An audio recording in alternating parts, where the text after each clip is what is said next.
ሰላም ጤና ይስጥልን የተወደዳችሁ ተመልካቾቻችን ከከፋ ቴሌቪዥን ለሳቱ ያዘጋጀናቸውን ዜናዎች ይዘን ቀርበናል። ከዜናዎቹ ጋር ብሩክታይት ብርሃኔ አብራችሁን ቆዩ።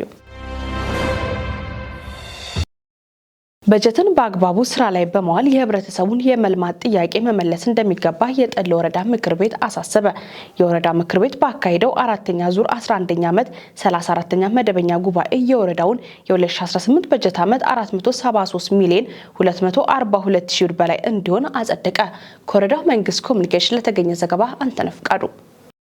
የወረዳው ምክትል አስተዳዳሪ እና የፋይናንስ ጽሕፈት ቤት ኃላፊ አቶ አስናቀ አዋጎ የ2018 ዓመተ ምህረት የወረዳ በጀት 473 ሚሊዮን 342727 ብር ከ12 ሳንቲም መሆኑን ለምክር ቤቱ አቅርበዋል። አቶ አስናቀ አያይዘው የውስጥ ገቢ ከበጀቱ ትልቁን ድርሻ የሚይዝ በመሆኑ የገቢ አሰባሰብ ስራን ይበልጥ ማጠናከር ይገባል ብለዋል። በጀቱ ከመንግስት ድጋፍ 189 ሚሊዮን 458362 ከመደበኛ ገቢ 223 ሚሊዮን 729464 ከጤና ተቋማት 21 ሚሊዮን ከማዘጋጃ ቤት 22 ሚሊዮን 288156 እንዲሁም ከትምህርት ቤቶች 16 ሚሊዮን 866743 ሆኖ መታቀዱን የጽሕፈት ቤቱ ኃላፊ አቶ አስናቀ አዋጎ ተናግረዋል። አቶ አስናቅ በጀቱን ባቀረቡት ወቅት ለ21 መስሪያ ቤቶች ለኦዳ የመጀመሪያ ደረጃ ሆስፒታል ለአራቱ ጤና ጣቢያዎች እና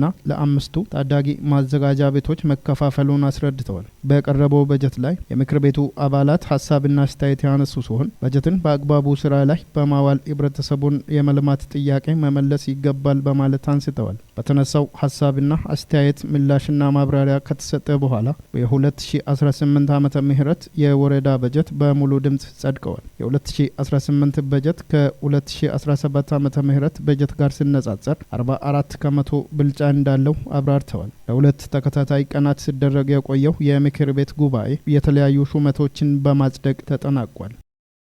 በ2017 በጀት ዓመት ጠንካራ ፓርቲ ለመገንባትና በአደረጃጀት ህዝቡን ተጠቃሚ ለማድረግ በተሰሩ ስራዎች ተጨባጭ ለውጥ መምጣቱን የከፋ ዞን ብልጽግና ፓርቲ ቅርንጫፍ ጽሕፈት ቤት አስታወቀ። ጽሕፈት ቤቱ የ2017 አፈጻጸም ግምገማና የ2018 በጀት ዓመት እቅድ ላይ ከባለድርሻ አካላት ጋር ውይይት አካሂዷል።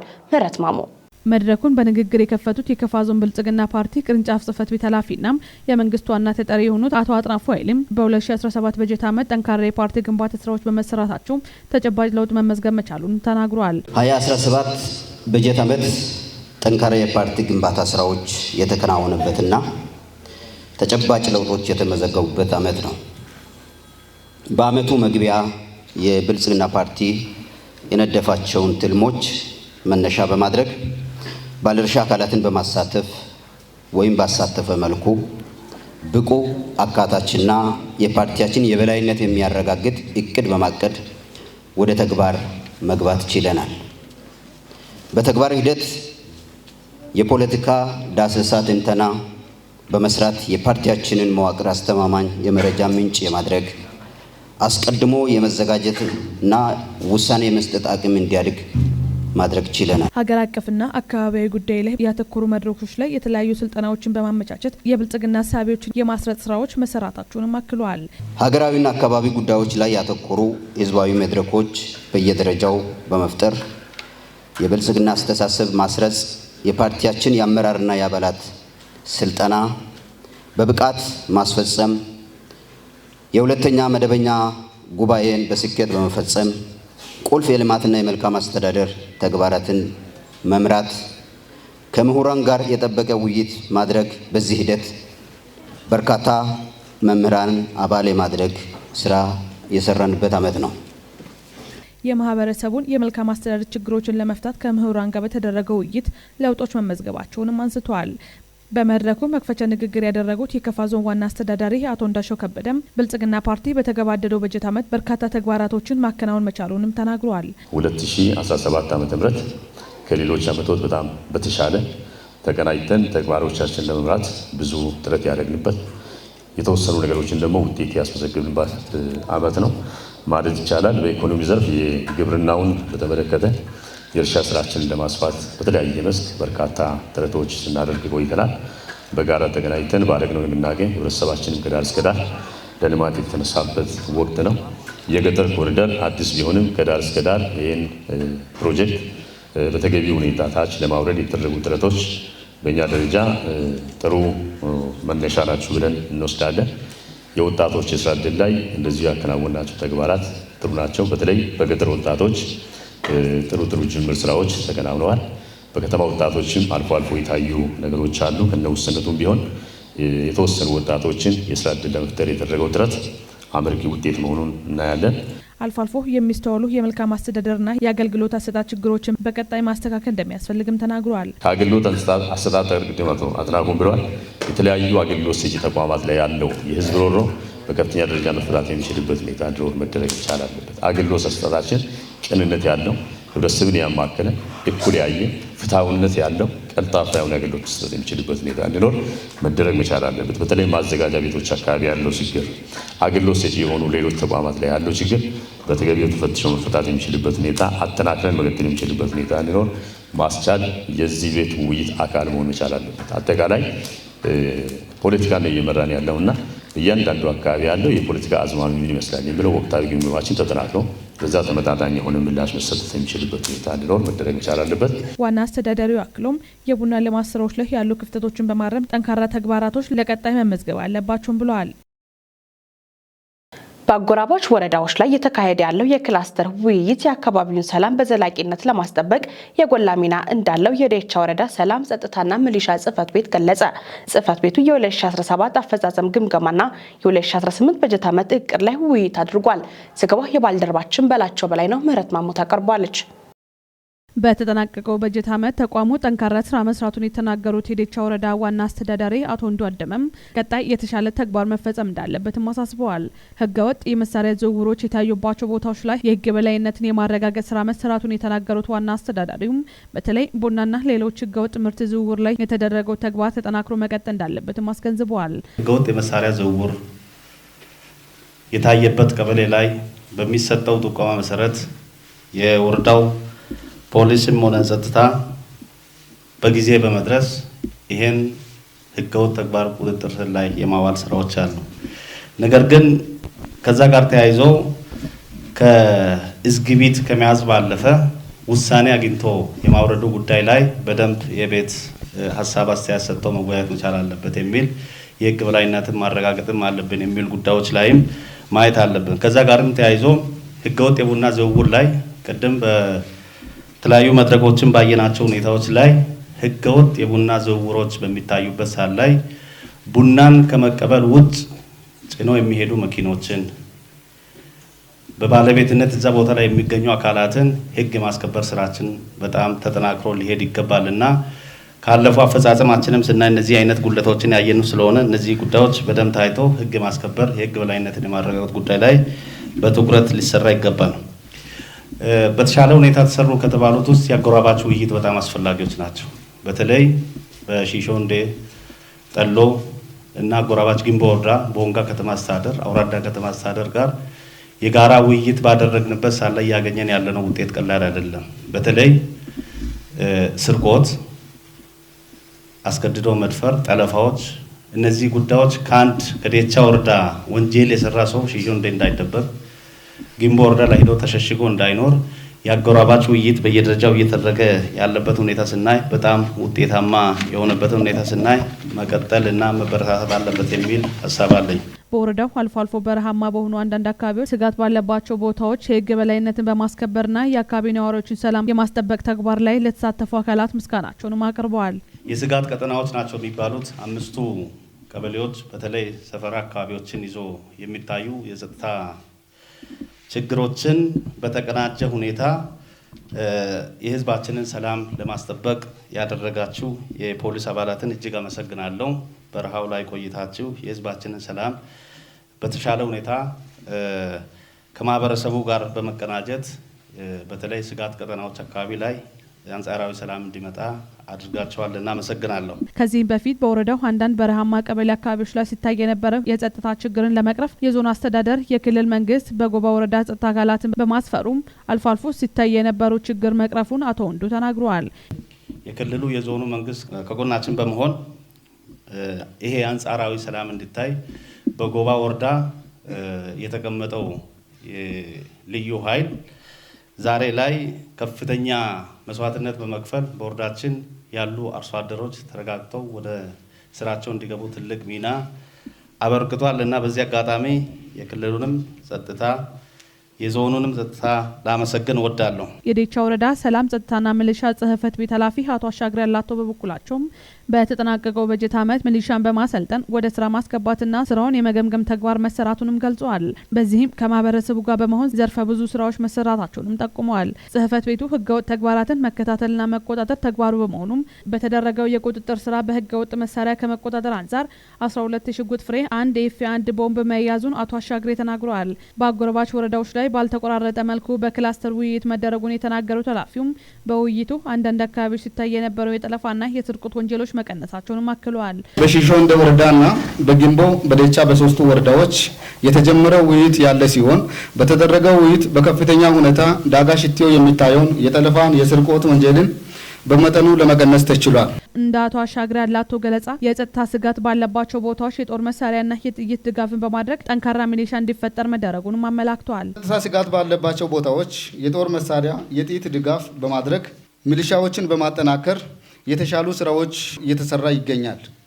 ያለንን የጸጥታ ኃይልን በመገምገም የፖሊስ ማናጅመንትን ገምግሞ በማንሳት እና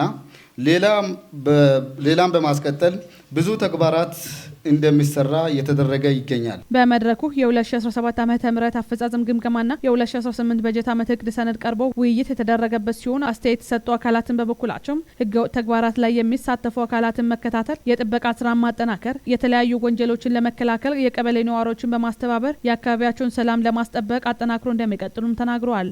በመድረኩ የዴቻ ወረዳ ምክትል አስተዳዳሪ አቶ ወንድሙ ወልዴን ጨምሮ የክላስተር ኃላፊዎች፣ የጸጥታ አካላትና ሌሎች ባለድርሻ አካላት ተሳታፊ ሆነዋል። በ2018 በጀት ዓመት ከ1700 በላይ መዝገቦች ላይ እልባት ለመስጠት ማቀዱን የዴቻ ወረዳ ፍርድ ቤት አስታወቀ። ፍርድ ቤቱ የዳኝነት አገልግሎት ተደራሽነትን በማስፋት የማህበረሰቡን በግልጽ ችሎት የመዳኘት ፍላጎት ለማሟላት 4 ተዘዋዋሪ ችሎት ቀጠናዎች መለየቱም ተገልጿል። ዘገባው የባልደረባችን በላቸው በላይ ነው፣ እንደሚከተለው ይቀርባል። ለምክር ቤቱ የወረዳውን ፍርድ ቤት የ2018 በጀት ዓመት እቅድ ያቀረቡት የዴቻ ወረዳ ፍርድ ቤት ፕሬዝዳንት አቶ ምኞት አሸብር በተያዘው በጀት ዓመት 1790 መዛግብቶች ላይ እልባት ለመስጠት መታቀዱን ተናግረዋል። ከዚህም በወንጀል 407 ሲሆን ቀሪው 1383 መዝገቦች የፍትሐ ብሔር መዛግብቶች እንደሚሆኑም አቶ ምኞት ገልጸዋል። የዳኝነት አገልግሎቱን ተደራሽ ለማድረግና የማህበረሰቡን በግልጽ ችሎት የመዳኘት ፍላጎት ለማሟላት 6 የተዘዋዋሪ ችሎት ቀጠናዎች ተለይተው አገልግሎት ለመስጠት ማቀዱንም ገልጸዋል። በወረዳው የባህላዊ ፍርድ ቤቶችን የማጠናከር ስራ በትኩረት ይሰራል ያሉት ፕሬዝዳንቱ ባህላዊ ፍርድ ቤቶች የእርቅ የሰላምና ባህል እንዲያድግና እንዲጠናከር የሚያስችል ተግባር በማከናወን ላይ እንደሚገኙና በቀጣይም ትኩረት ተሰጥቶ እንደሚሰራ አብራርተዋል። በክልሉ ምክር ቤት ጸድቆ ስራ ላይ የዋለው የቀበሌ ማህበራዊ ፍርድ ቤት ዳኞች ተግባር በቅርበት ባለ ጉዳዮች የፍትህ አገልግሎት እንዲያገኙ እያስቻለ መሆኑን አክለዋል። በተያዘው በጀት ዓመትም ስራው ውጤታማ እንዲሆን ፍርድ ቤቱ ተገቢውን ድጋፍ እንደሚያደርግም በሪፖርታቸው ተመላክቷል። ፍርድ ቤቱ በዞኑ ካሉት አቻ ፍርድ ቤቶች አንደኛ ደረጃ በመያዝ በ2017 የበጀት ዓመት እቅድ መፈጸሙን የተናገሩት አቶ ምኞት በቀጣይ ዓመትም ይህንኑ በማስቀጠል የተሻለ አፈጻጸም ለማስመዝገብ በትኩረት ይሰራል ብለዋል። የምክር ቤቱ አባላት በበኩላቸው የህዝቡ ፍትህ የማግኘት ፍላጎት መነሻ በማድረግ ፍርድ ቤቱ ተገልጋዩ ማህበረሰቡ ተገቢውን አገልግሎት እንዲያገኝ ባህላዊ ፍርድ ቤቶችን ማጠናከር እንደሚገባ አሳስበዋል። በርዕሰ መስተዳድር ዶክተር ኢንጂነር ነጋሽ ዋጌሾ የተመራ የክልሉ ከፍተኛ የመንግስት የስራ ኃላፊዎች ቡድን በቦንጋ ከተማ ለሁለተኛ ዙር እየተገነባ ያለውን የኮሪደር ልማት ስራ ጎበኙ። በከተማው በተለያዩ ቀጠናዎች እየተገነባ ያለው ሁለተኛ ዙር የኮሪደር ልማት 2.34 ኪሎ ሜትር የሚሸፍን መሆኑ ተጠቅሷል። ልማቱ የከተማውን ገጽታ ከመቀየር በተጨማሪ ለነዋሪዎች ምቹ አካባቢ መፍጠሩን በጉብኝት ወቅት ተገልጿል። ከ160 ሚሊዮን ብር በላይ በሆነ ወጪ የተገነባ ያለው የኮሪደር ልማቱ የውሃና የመብራት መስመር ዝርጋታ ላይም ትኩረት ተሰጥቶበታል። የአረንጓዴ ሳር ተከላም የኮሪደር ልማት አካል መሆኑ ተመላክቷል። የአመራር አካላቱ ተጠናክሮ መቀጠል ባሉባቸውና በቀጣይ መስተካከል በሚገቡ ተግባራት ላይ አስተያየታቸውን ሰጥተዋል። የክልሉ ርዕሰ መስተዳድር ዶክተር ኢንጂነር ነጋሽ ዋጌሾ፣ ምክትል ርዕሰ መስተዳድርና የግብርና ቢሮ ኃላፊ አቶ ማስረሻ በላቸው፣ የክልሉ የመንግስት ዋና ተጠሪ አቶ ፍቅሬ አማን እንዲሁም የካፋ ዞን ዋና አስተዳዳሪ አቶ እንዳሻው ከበደን ጨምሮ የዞንና የከተማ አስተዳደሩ አመራር አካላት በምልከታው ተሳትፈዋል። ዘገባው የታደሰ ወልደ ሰንበት ነው። በክልሉ በ8ኛ ክፍል ክልላዊ ፈተና 56.55% ተማሪዎች ወደ ቀጣይ ክፍል ማለፋቸውን የደቡብ ምዕራብ ኢትዮጵያ ሕዝቦች ክልል ትምህርት ቢሮ ገለጸ። ቢሮ በ8ኛ ክፍል ክልል አቀፍ ፈተና ዙሪያ ማብራሪያ ሰጥቷል። ዘገባው የደቡብ ምዕራብ ሚዲያ ኔትወርክ ነው። ጽዮን ታደለ ታቀርባለች። በምክትል ርዕሰ መስተዳድር ማዕረግ የማህበራዊ ክላስተር አስተባባሪና የክልሉ ትምህርት ቢሮ ኃላፊ አቶ አልማው ዘውዴ በክልሉ የ8ኛ ክፍል ፈተና ከወሰዱ 36683 ተማሪዎች 20744 ተማሪዎች ወደ ቀጣይ ክፍል ማለፍ መቻላቸውን ገልጸዋል። ይህም አምና ከተመዘገበው 42.39% የማለፍ ምጣኔ ዘንድሮ በ14% ጭማሪ መመዝገቡን አስረድተዋል። አጠቃላይ ማለፊያ ነጥብ ለመደበኛ ተማሪዎች 50% እና ከዚያ በላይ ሲሆን ለአርብቶ አደር አካባቢና ለአካል ጉዳተኞች 46% እና ከዚያ በላይ እንደሆነም ተናግረዋል። አጠቃላይ የማለፍ ምጣኔው ከጊዜ ወደ ጊዜ እየተሻሻለ መምጣቱን የገለጹት አቶ አልማው ከዘንድሮ ውጤት በመነሳት በቀጣይ በትምህርት ጥራት ላይ የሚሰሩ በርካታ ተግባራት እንዳሉም አስረድተዋል። የፈተና አስተዳደር ስርዓቱ ከኩረጃና ስርቆት በጸዳ መልኩ እየተሰጠበት እንደሆነም ያነሱት ኃላፊው ከፈተና ግብረ ኃይሎች ጋር የተደረገ የተቀናጀ አሰራር ውጤት አስገኝቷል ብለዋል። የትምህርት ግብዓትን በበቂ ሁኔታ ማቅረብና የመምህራንን አቅም ማሻሻል ስራ በቀጣይ በልዩ ትኩረት የሚሰራ እንደሆነም አብራርተዋል። በክልሉ በ2017 የትምህርት ዘመን የ8ኛ ክፍል ክልል አቀፍ ፈተና ከተፈተኑ ተማሪዎች መካከል መደበኛ ተፈታኞች 33350፣ የግል 2943፣ የማታ 67 እንዲሁም የርቀት 323 መሆናቸውን ገልጸዋል። ተማሪዎች ከዛሬ ጀምሮ bsw.ministry.it ስማቸውንና የፈተና መለያ ቁጥራቸውን በማስገባት መመልከት እንደሚችሉ ገልጸዋል። በሀገር ደረጃ የሚካሄደው የእስልምና ጉዳዮች ከፍተኛ ምክር ቤት አባላት ምርጫ ሰላማዊ፣ ፍትሐዊና አካታች እንዲሁም ባለድርሻ አካላት የበኩላቸውን እንዲወጡ በክልሉ የእስልምና ጉዳዮች ከፍተኛ ምክር ቤት የ2017 ምርጫ አስፈጻሚ ቦርድ ጽህፈት ቤት አሳሰበ። ጽህፈት ቤቱ ምርጫው ከነሐሴ 9 ከቀኑ 8 ሰዓት ጀምሮ እስከ 11 2017 ዓ.ም ድረስ እንደሚካሄድ ገልጿል። ዘገባው የባልደረባችን ናስር ተማም ነው። ምህረት ማሙት አቀርባለች።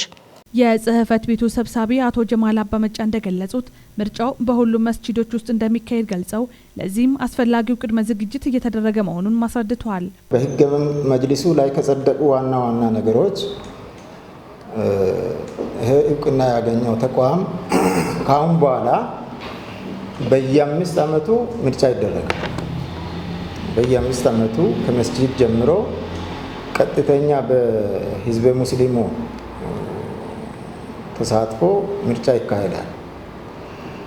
የጸደቀው ህገ መጅሊስ በየ5 ዓመቱ ህዝበ ሙስሊሙ መሪዎቻቸውን ለመምረጥ የሚሳተፍበት እድል ከሰጠ በኋላ የመጀመሪያና በህዝበ ሙስሊሙ በኢትዮጵያ ሃይማኖት ታሪክም የመጀመሪያ የሆነ ምርጫ ለማካሄድ ምርጫ አስፈጻሚ ኮሚቴ ከፌደራል ጀምሮ እስከ መስጂድ ድረስ ተቋቁሞ ብዙ ስራዎች ሲሰሩ ቆይተዋል።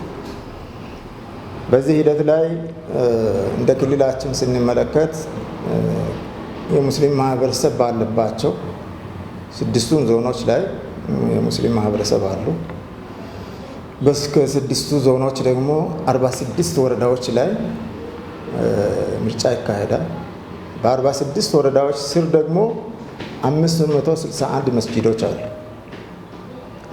እንግዲህ ከ561 መስጂዶች ውስጥ ከአቅም በላይ በሆነ መንገድ ምርጫን የማይሳተፈው ከተፈጥሮ ሁኔታ ጋር በቤንች ሸኮ ዞን አንድ በውሃ ሙላት ላይ መስከረም ፍሬ የሚባል አንድ መስጂድ መሳተፍ አልቻለም።